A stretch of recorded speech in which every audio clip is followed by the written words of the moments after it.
coming to the home stretch here. Reports and communications, city council reports. First up will be Council Member Espindola.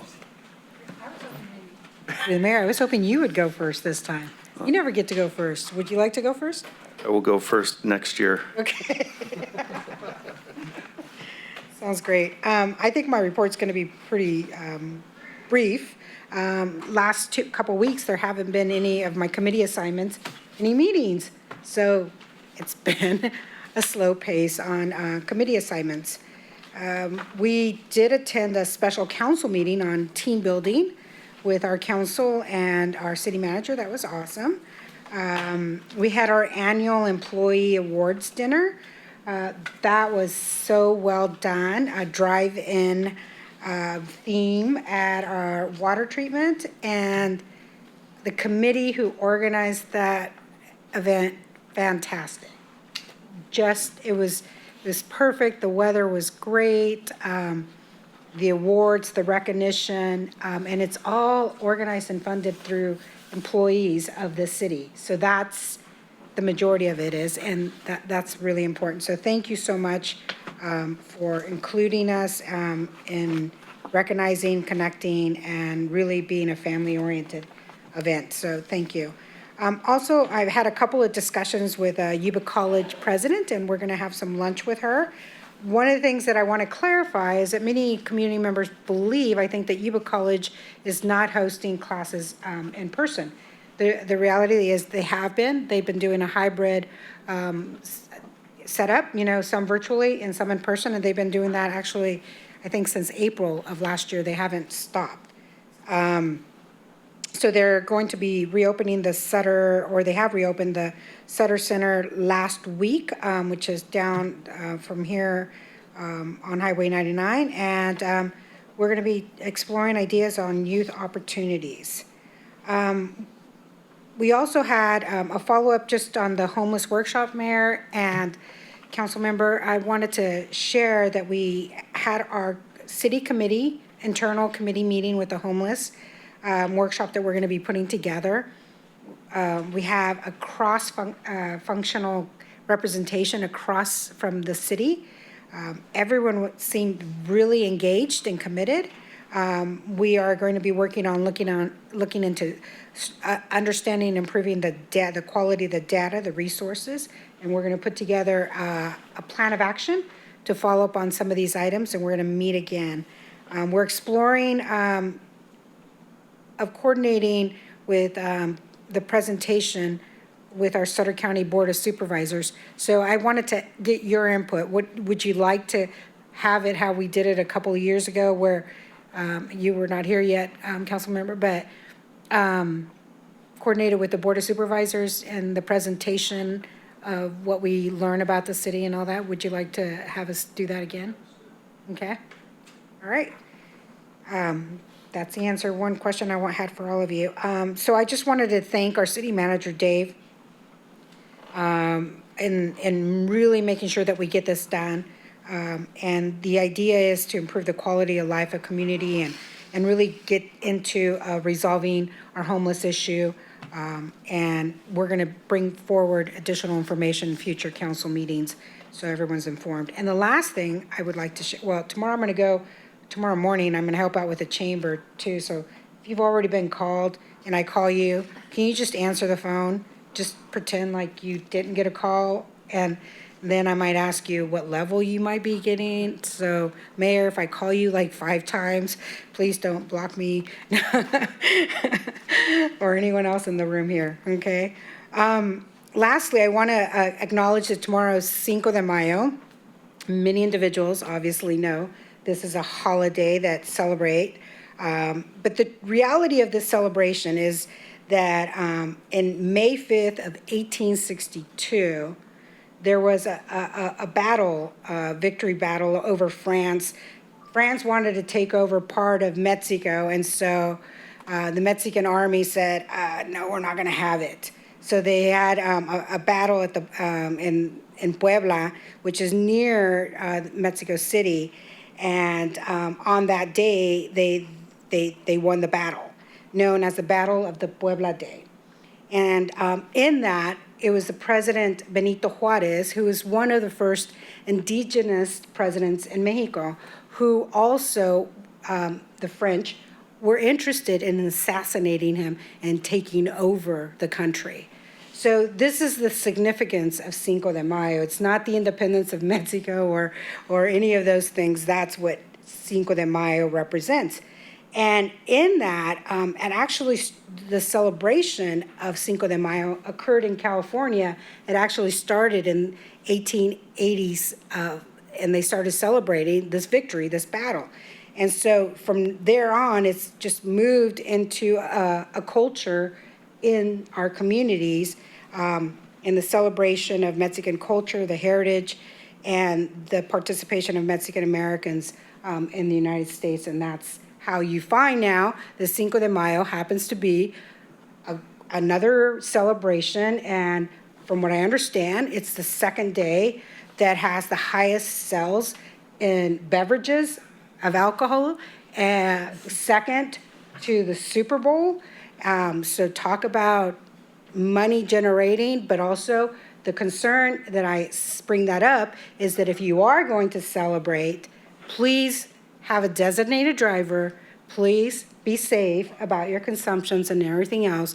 But understand that that was a battle between the Mexicans and the French, Viva Mexico, that they won. And so that's why we're celebrating Cinco de Mayo. So if you're going to celebrate, you're celebrating Mexican heritage, a battle that was won by the Mexican army and with Benito Juarez, who was the president during that time. So thank you.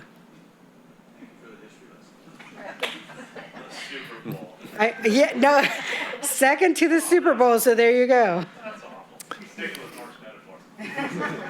Mr. Kirschner. You're the mayor. Thank you for that history lesson.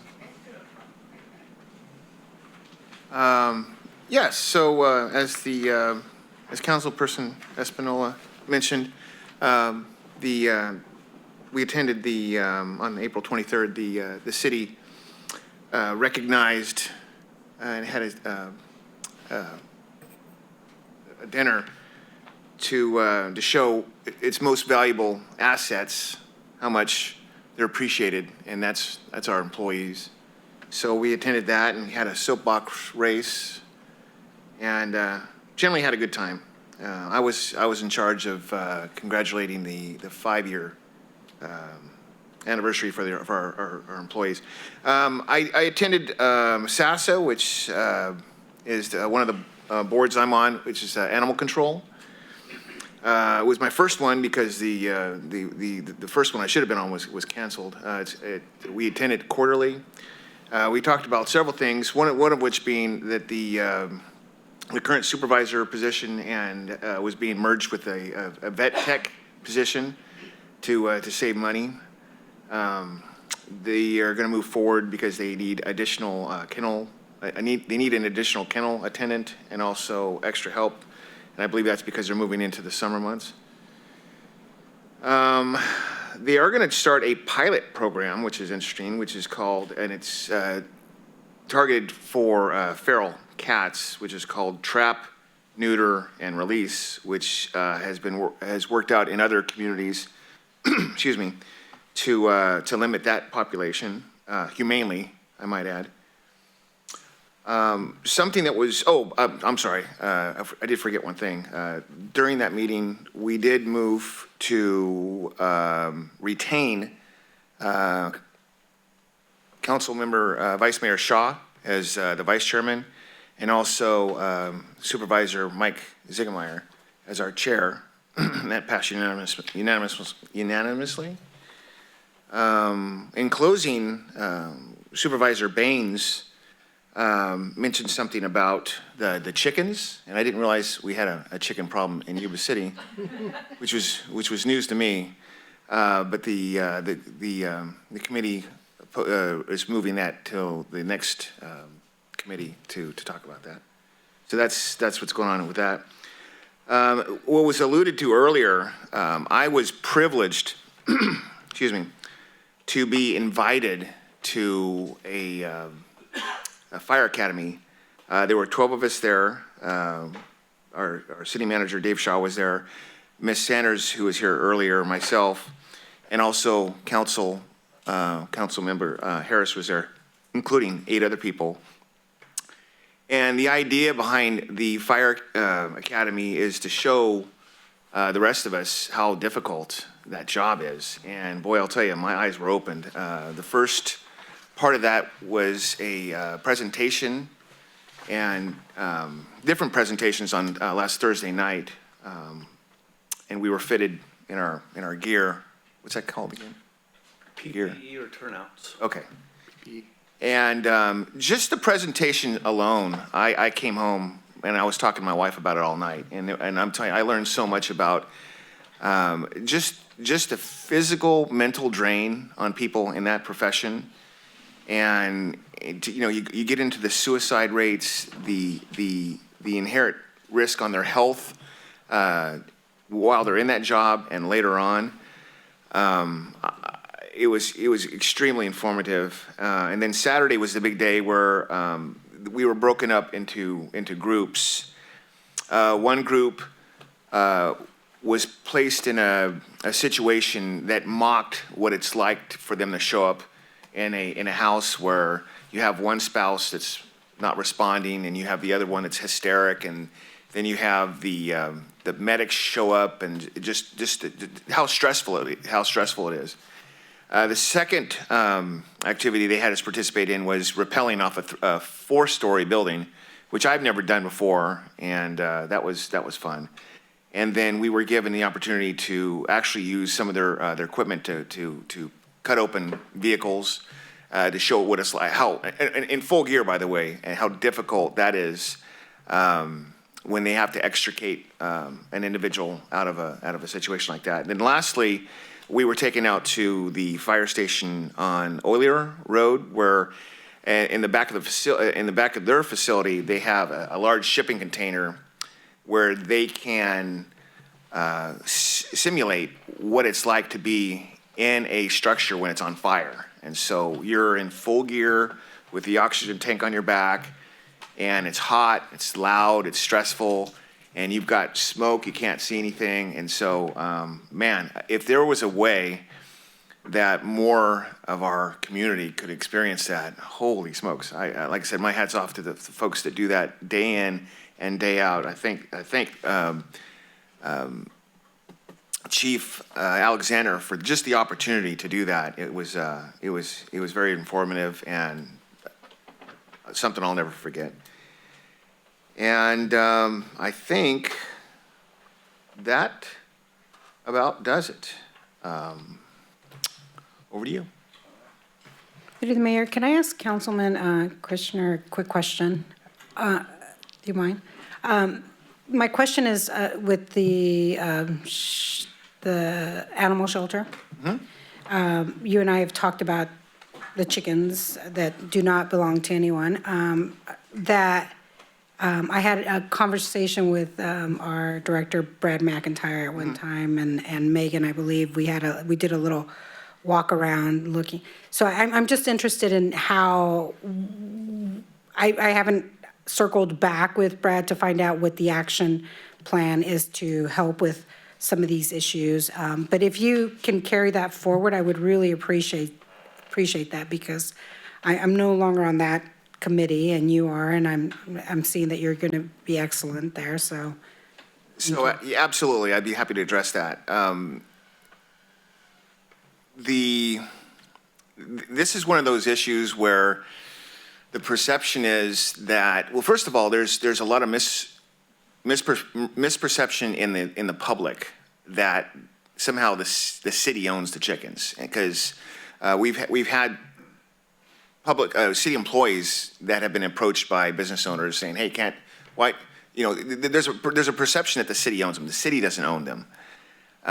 In addition to that, you have folks that really, really like them, and then you have folks that really don't. And so it can be an emotional issue. The concern is that it might become a health problem. More specifically, and I'm not picking on this one particular business, but in the Winco area, where people, and I've seen it, where it's not just the bird seed that they bring out, it's everything else. And according to Supervisor Baines, that brings out the rats. When he was campaigning recently, last year, that is, District 4 is his district, and so he was going door to door, apartment in that area, and that's what he heard over and over. Why can't the city do something about this? And so, to answer your question, the challenge is going to be how to present it to the public where it looks like it's a good idea, where it's done humanely. When I was on the Sutter County Grand Jury in 2016, I asked that question, and the animal control over on Garden Height, well, they'll accept them if they're trapped, and they'll bring them in. Because there are ranchers and farmers that will take them in. And so, I guess as a city, we have to have a consensus of what moving forward we want to do. Because again, it's strange. You asked the question. It can be an emotional issue to some people. Unfortunately, for those of us that ride our bikes around town, we see the ones that don't make it across the street or the highway. And so we're going to take this issue to task at our next meeting, and I will report back to the council on that. But real quickly, can I ask you a question? The mayor, can he? And I'll make this short. Do you know why France invaded Mexico? Do you know the answer? Yeah, I do. Oh, goodness. Is this Jeopardy or where are we No. at? Okay. So they were collecting debt. Mexico is heavily debt in Here France. we go. Here we go. Okay, so so- let's just leave it at the Batalla of Puebla and Mexican Army. Cinco de Mayo. Thanks. Okay. We're not going to blows, right? All right. Okay, I'll be, not tomorrow, yeah. Yeah, Cinco de Mayo, yeah. First, I would like to acknowledge the work from Chief Alexander in providing the Fire Ops 101. Fortunately for me, I was in Kansas watching one of my kids play baseball, so I didn't have to re-experience those moments of fire and sliding down ropes anymore. But I did kind of miss not being there, and I'm glad that they did that, and I'm glad that all those that I've talked to enjoyed the experience. I think that was good. I would like to signal to the council that I've been in contact with Councilmember Brad Hudson from Marysville. There's interest again for us to work together to put on the fireworks show for the community. So stand by for that. We'll see what our partners in either one of the county and any others that may want to participate in putting that on. Fortunately, the cost appears to be the same this year from last year, so that is good. Like my colleagues, we went to the Employee Awards dinner. Always great to recognize our city employees for their service and what they do for our community. I'd like to close with two things. Number one, and they're both unfortunate passings. One is Norma Giovanetti. If you know the Giovanettis, you know that they were tremendous givers to this community, and Norma's passing is a sad moment, and we want to make sure that we close the meeting in her memory. But we also lost Mr. Jack Hager. And Jack Hager, though he does not live in the community any longer, Jack was a longtime member of the community and involved as well. So with that, we'll go ahead and close this meeting of May 4th, 2021, the day before Cinco de Mayo. And thank you all for attending, and that'll do it.